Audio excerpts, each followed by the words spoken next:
Ball Talk, PokesReport.com, Kyle Allen back.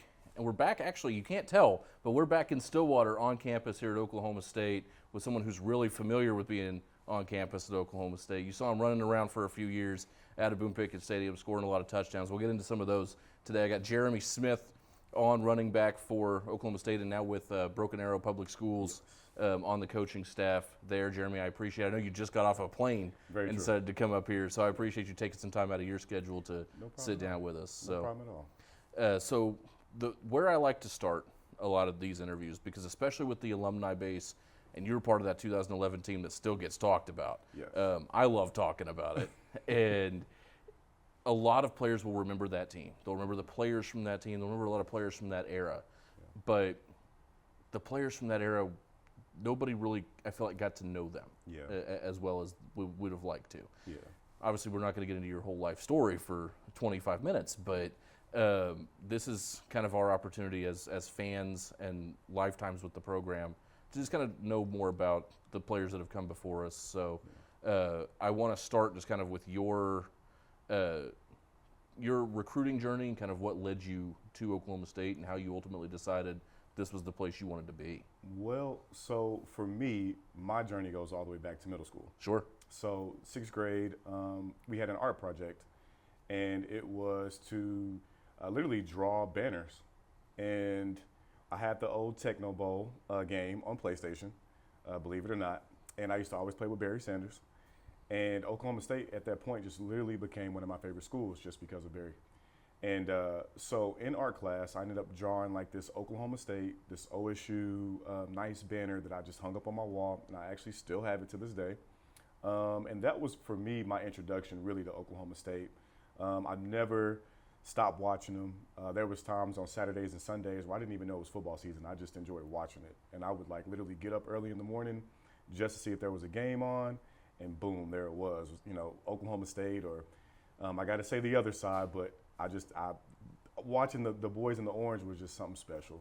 So, I just got hooked from that point and never looked back. So when was the first time that you actually came to Stillwater? My first time ever. So I had a cousin who actually went here as well for school. So my first time was probably my sophomore year of high school. And I had a great experience. I'll definitely just say that. I don't think I should have been here, but it was definitely fun.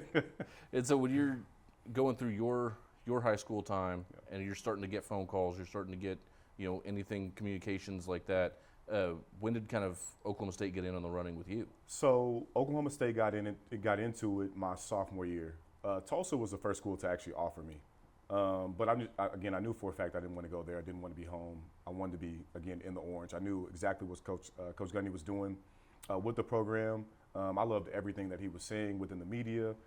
He just, for me, I don't know, being a young guy listening to him, you just bought into everything that he was saying. Like, he really wanted this program to be one of the elite programs. And I wanted to be one of the ones that literally came in and helped do that for him and help build the program to literally where it is today, where everybody talks about it. So the journey was, like I said, it was awesome, man. Coach Looper, who was a running backs coach at that time as well, who's now at Missouri, who's coached a bunch of NFL guys, was recruiting me very, very hard. So it just made me fall in love with him even more, to be really honest. So I want to go into Coach Looper a little bit, because he's someone that the position coaches a lot of times don't get as much love. They kind of get overlooked with some of those things. And I was trying to go back in coaches in my head to remember who was the running backs coach at the time. So just go through some of those talks with him and what he was telling you about the program. Yeah. So for me, again, when in the recruiting game, I'll say this: it's extremely important. I know we all say it, but to build rapport with guys and to really build those relationships. And those are one of the things that he did. I mean, he was calling me, 8 o'clock, 9 o'clock at night just to check up on me. After the game, how'd you do? I know we're, doing this, doing that. They're preparing themselves for a game, so it's a little bit hard for them, to really stay and really watch those games. And it's not like it is today, where guys can just hop on YouTube and watch a high school game, right? So then, like I said, he would just call and check up on me all the time. Like, it literally just never stopped. And believe it or not, he was just in Tulsa, and he, got to meet my son and everything as well. So just a guy, like I said, that was really doing the dirty work just to make sure that I would get there. And it worked. Credit, he never got to coach me, but we still kept our relationship throughout the years. Like, we never stopped talking. He's just that type of guy. He did offer me once he went to Auburn, but like I said, I was locked in with Oklahoma State, and there was no going back. And so when you signed with Oklahoma State, was Mike Gundy still calling plays at the time? He was still calling plays. And so you're coming from that into, you ultimately play for Dana Holgorsen, you play for Todd Monken. Oh, yeah. Some different styles offensively from maybe what you thought coming in. Very true. All three were definitely different. Now, I had 4 OCs here. Coach Gundy, of course, was my first year, who, I'm not going to lie, I felt like his offense was really, really good. I mean, we were doing some great things. A lot of great players were getting developed at that time as well. We were just really growing. And then with Dana, him coming in, it was just like everything really just flipped a little bit. Okay, we can really be something very special. Just hold on a second. And when I say guys were really starting to buy in, I mean, there were things that we were doing that really to this day, like you look back on, it's like, that's so small. Like, don't walk on grass. Being just disciplined, like walking on the sidewalk. Don't walk on the grass, just walk on the sidewalk. The music that you listen to, like everything was based literally from a mental standpoint to like make sure that mentally like we were ready no matter what we did, from entering the weight room, entering the meetings, everything. Like they just, I don't know, like the time there was just, it was totally different. And then you get a Monken who comes in and he's on it. And Monken is so detail oriented. He just became the man of the hour, and it just, again, that flipped it to a whole nother level at that point. I mean, you got your Brandon Wheatons, your Justin Blackman, your Tracy Moores, your Rashedi Jones, your so many guys. I mean, so many great players that I really got to ball with, and I just knew, again, when Monken came in, exactly what was about to happen. That year was just different. Everybody was competing. They didn't care who was in the group. Everybody just wanted to work. And I felt like at that time, we knew exactly what we had and we knew exactly what we were going to do. The depth that we had at that time, too, was just phenomenal. It was crazy. Like I said, they did a great job at that time recruiting. And, man, like I said, we took it over, and 2011 came, and we weren't going to stop. We were relentless in everything that we did, and we were hungry for success. I'll say that. And so, and we'll get more into this side of it later on, but one of your now fellow coaches we just had on the show. Oh, yeah. And he told us a story about the offensive line group, Justin Blackman coming and working out with them and running and pushing them during that run. Yeah. So you were in a really, I'll say, competitive running back room. Yes. With some really, really talented guys. Big time. And so I kind of want to just pull that curtain back and see inside that running back room. Ooh. So I'm going to say this. We were all very close. Kai Staley is my son's godfather, actually, who we still keep in touch with all the time. Joseph Randle was there as well. We had a couple young guys who came in and did some good things for us with Desmond Rowland, Herschel Sims at that time. But me and Joseph Randle, we're like brothers, like literally. Did everything together, literally, from working out to hanging out to everything. If we're going out to go eat, we're together. We just kind of fed off each other, and I felt like when you look at us on the field, we're two different backs, but we also complemented each other. If he goes and makes a big 20-yard run, I'm coming at him like, I'm about to go get mine too, right? And it was like that type of energy, but it definitely paid off for us. We had a great coach at that time as well, Coach Gillespie, who's now at Alabama. And he was the one that I felt like really changed. Let me stop. Sorry about that. That was Coach Singleton. And Coach Singleton came in and really changed the room, who's now with the Eagles. When I talked about he came in and really demanded us to really hone in, to really understand the game of football, that changed my whole perspective, of football. For me, it was a lot of guys today, right, they'll go out there and they'll do these things and they're just doing what they're told to do. Yeah. They don't understand what they're doing. They don't understand what gap scheme is. They don't understand what zone runs is. They don't understand how to draw these concepts up or why we're even doing these concepts based off of the coverages or whatever else. Coach Singleton came in and he made us truly understand, even from reading standpoints from a running back. Most guys think you just got to be patient. No, there's reads that you still have to have. And really, just like I said, just understanding the game of football. And he came in and really just showed us some stuff, and we just got smarter and smarter, and the game just got easier and easier. So you mentioned a player earlier who was a player that I've got an interesting story about. That's Kai Staley. Okay. Kai Staley was my introduction to what a Division I football player looked like, because yeah. I ran into him on the bus on campus my first semester at Oklahoma State and said, that's a running back? Yeah. Okay. And Kai was someone who didn't touch the ball a whole lot, but was always, it felt like, in the right place to be, doing the dirty work, doing the things to help spring you and Joseph down the field. And took pride in that, too. You get a lot of times where guys just want to touch the ball. I was like, nah, I want to be on the field, whatever I got to do. And again, like, that was my roommate at the time, too. So when you guys met each other, that was my guy. But no, like I said, he was a guy that loved the dirty work. And it just showed, man, and everything that he did. You know, we had to reward him after that. He's got to touch the rock a little Sure. bit. So, you know. Let's say we all got really excited when 9 would touch the football. Oh, yeah.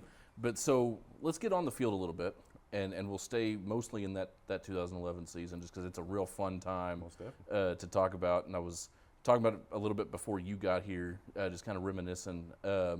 I would be remiss if I didn't bring up the game against that little school down south because you had yourself a day against Oklahoma in 2011.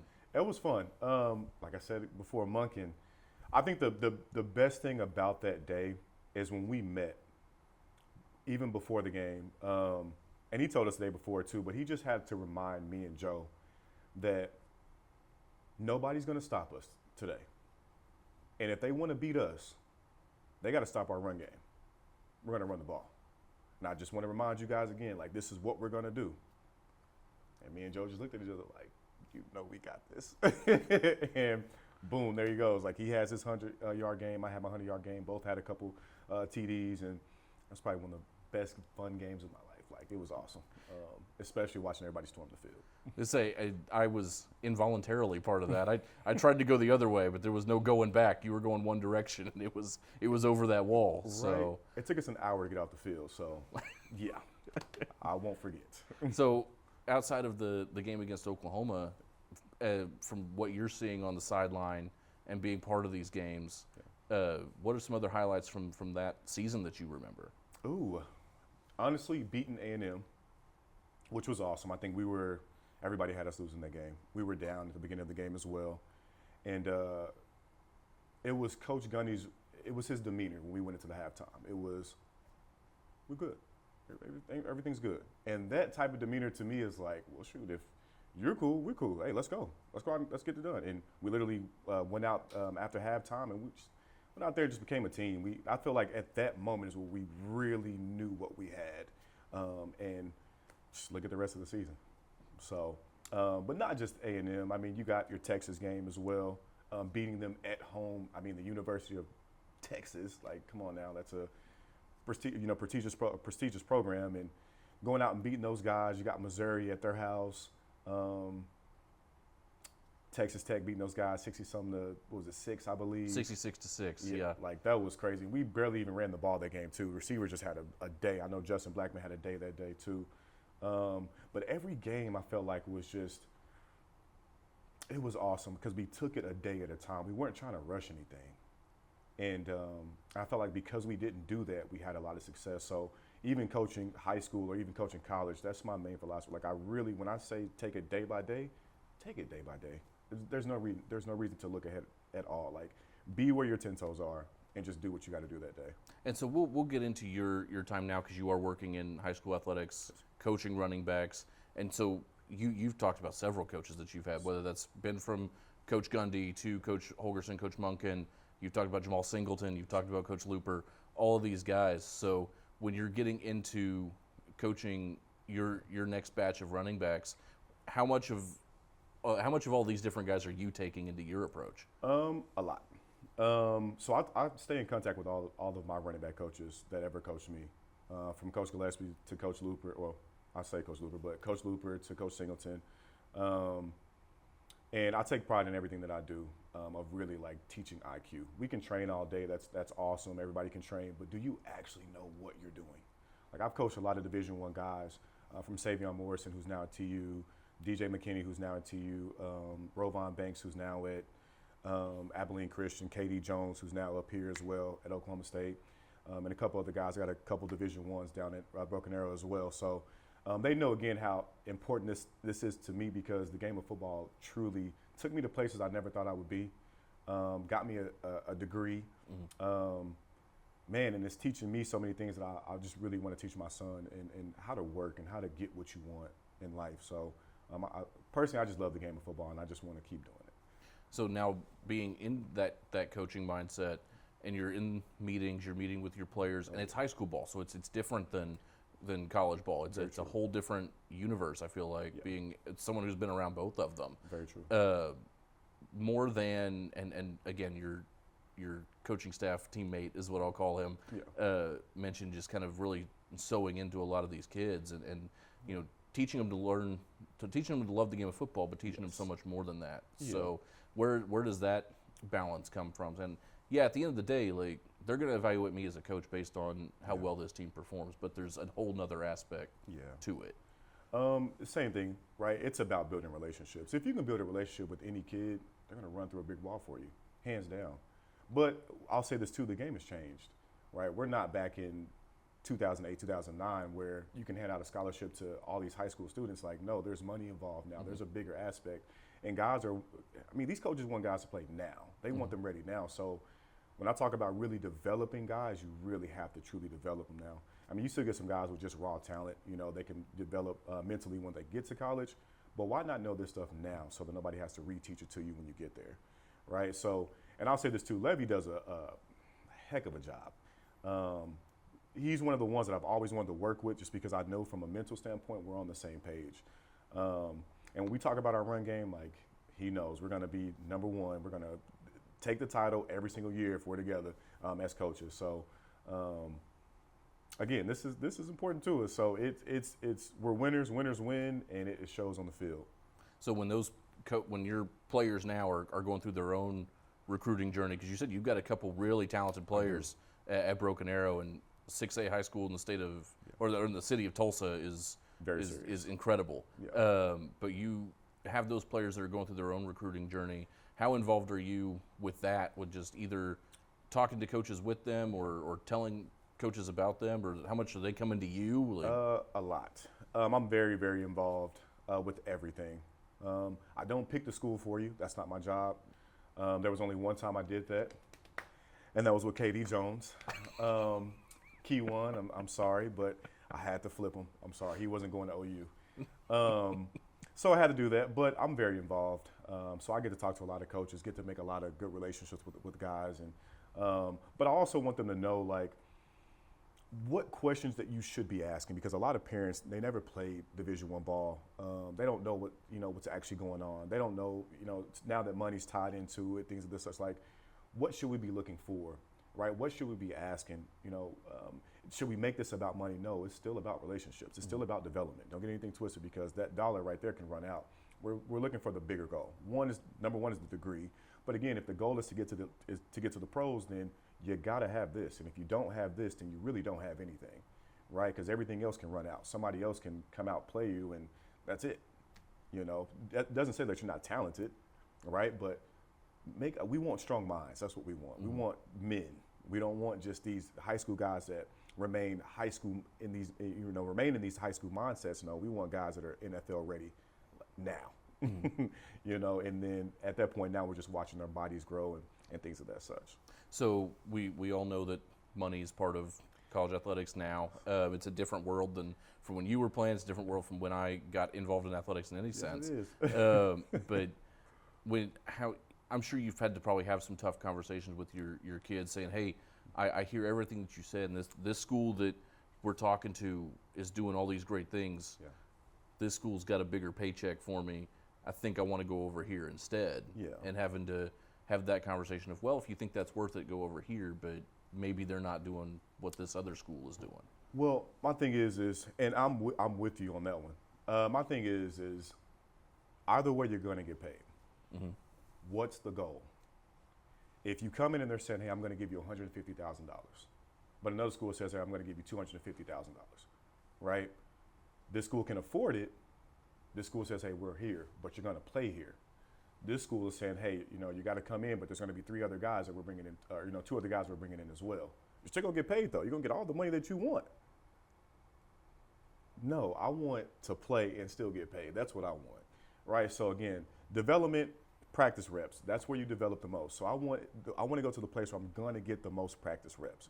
And again, I know it sounds very weird, but the money's going to be there. What is the main goal? What's the main focus?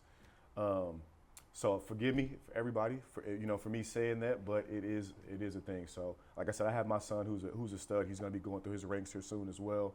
My cousin BB is committed here as well, Broderick Brown. So, like I said, the game's changing, but we're making some positive moves and everything. So. And you've talked about KD coming here from under your tutelage. You've talked about having family still here. You told me before we got started that you're still around the program. You're Yes. still invested in the program. Very There's true. still part of you that is drawn to Oklahoma State. Always. And so how much are you still paying attention to the program? Obviously, there's a lot of transition within the program right now, a lot of unknowns, a lot of new pieces with the program. But for someone like you who played here for several years and still feel the draw, how much of that is still a part of your life? Every bit of it. I pay very close attention. I know we had a conversation earlier where we were talking about how it's kind of hard to really just keep up a little bit just because of all the new guys that are here. There's so many, right? But for me, I just start with my group.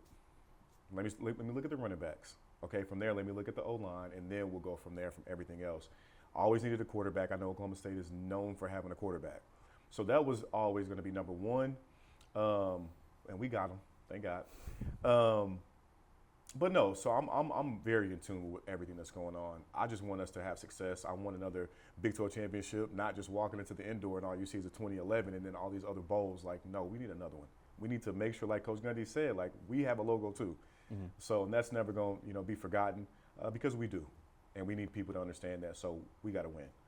And so obviously Mike's not here anymore. You still talk to Coach Gundy? Are you still in touch with him? I haven't talked to Gundy in a while. I do keep in touch with Dunn, from Singleton to Meach, several other coaches, Coach Duffy, really a lot of them. So, but Gundy, for me, I think with everything that happened, I think everybody just kind of like gave him a little space, a little bit. Mm-hmm. Again, we're still happy with everything that's going on. We all love Coach Gundy. Please build a statue. But Coach Morris, I know he's going to come in. He's going to have a lot of success. We do believe so. And Coach Cobb is a great guy. And, just trying to stay positive within everything. But we do believe there's going to be a lot of success here coming soon. And so speaking of success, last thing before we get out of here, Yes, Broken Arrow is a very storied program at 6A high school football in the state of Oklahoma. A lot of competition at 6A1, especially in the Tulsa area, with schools like Owasso out there, schools like Bixby Something like that. out there. But these schools that have won a lot of games. Yeah. What's the next step for Broken Arrow to maybe get back into getting the gold ball and somebody finally dethroning the Bixby Spartans? I'll say it just like this, and it's going to sound very cocky, but I'm a very confident guy the more you talk to me. Don't care about anything that Bixby has going on. I think Coach Montgomery is a great, great coach, but we're here to dethrone you, and that's pretty much it. Like I said before, we're going to take it a day at a time, do the things that we have to do, make sure everybody stays healthy, making sure that everybody understands their assignment while we're doing these assignments. And we're going to go from there. Coach Hill knows exactly what he's doing. Jay, Crave, Brad. I mean, these guys are great, great coaches, man. And I'm just happy to be able to coach with them. Coach Reed. We're going to have a lot of success. I'm not really worried about any other school but us. We got to just take care of us. If we could do that, championship. And I'm just trying to get my ring fitted now. So, yeah, anywho. But it's going to be a fun year. I'm excited for this year. Guys working, and I'm excited to see everything through. Well, I hope it's a fun year in Stillwater. It's definitely going to be a fun year up in Broken Arrow. Hopefully we see you around Stillwater some more. And so, Jeremy, I want to thank you for being part of the show. We'll have this one up soon for you guys to see. And go support Broken Arrow football if you're in the Tulsa area. They got some really, really good guys up there. I've been really happy with my time around that program. So thank you for watching. We'll have this one up soon. We'll see you next time.